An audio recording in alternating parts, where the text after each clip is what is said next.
scary, true, late-night Uber horror story.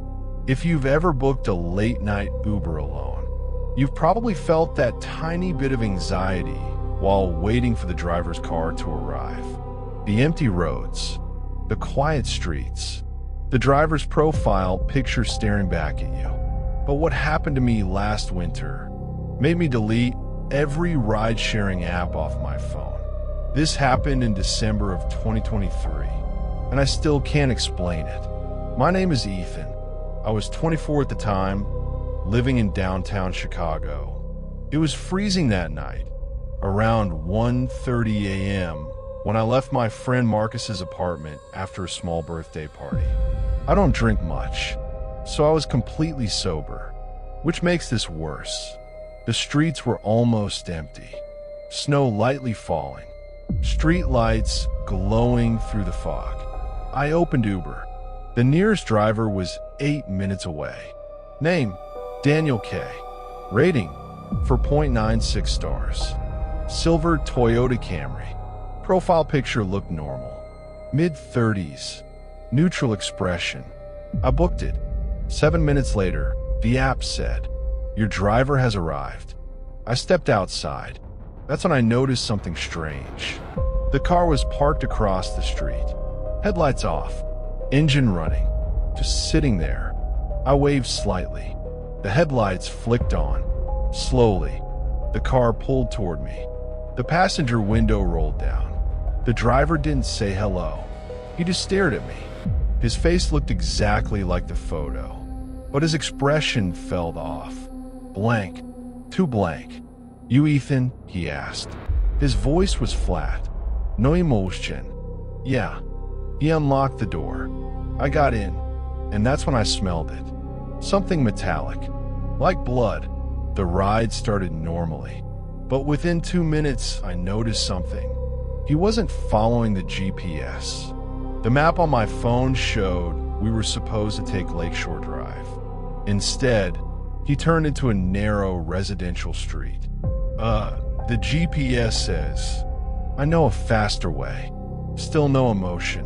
His eyes stayed fixed on the road. Snow was falling harder now. The street lights were fewer here.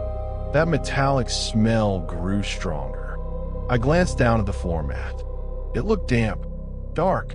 I told myself it was melted snow. It had to be. 3 minutes later, his phone rang.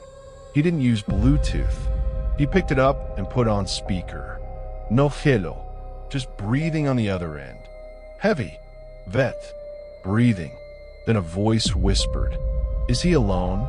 My stomach dropped. The driver didn't respond. The voice repeated, "Is he alone?" That's when the driver slowly looked at me through the rearview mirror, maintained eye contact, and said, "Yes." My heart started pounding so hard I thought I'd pass out. Then the call ended. No would be, just silence. I grabbed the door handle subtly. Locked. Child lock. I tried the other door. Locked. I felt cold all over. The car slowed down. We were entering a wooded road I had never seen before. There were no houses here. No streetlights. Just trees. Snow covering everything. "Where are we going?"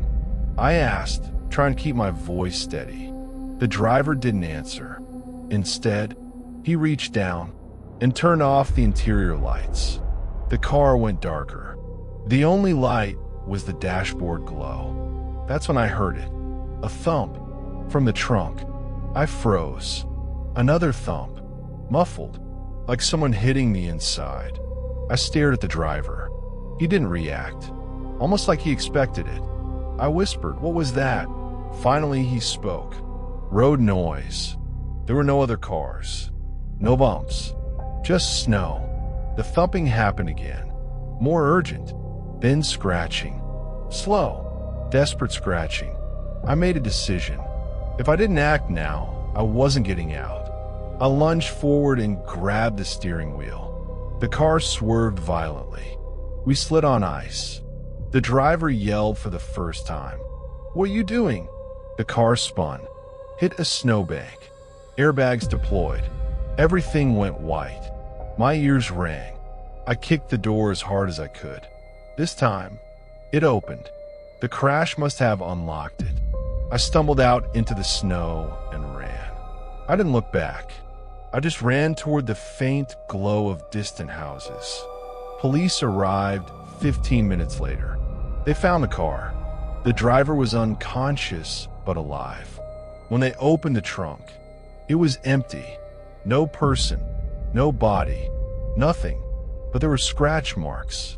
On the inside, deep, fresh. The officers asked me if I was sure about the sounds. I was. They checked the car's interior.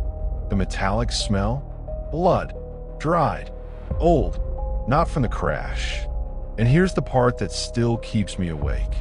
When police ran the driver's information, there was no record of a Daniel K. matching that profile. The Uber account? Deleted. Gone. Like it never existed. Uber told police the ride never happened. No trip history. No payment record. Nothing. But my bank statement showed a pending charge. That disappeared 2 days later. I moved out of Chicago 3 months later. I don't take ride shares anymore. And sometimes, late at night, I still get a notification on my phone from a number I don't recognize. It says, "Your driver has arrived." I never open it. If you're watching this and you use Uber late at night, check the route, check the locks, and if you ever hear something in the trunk, don't wait.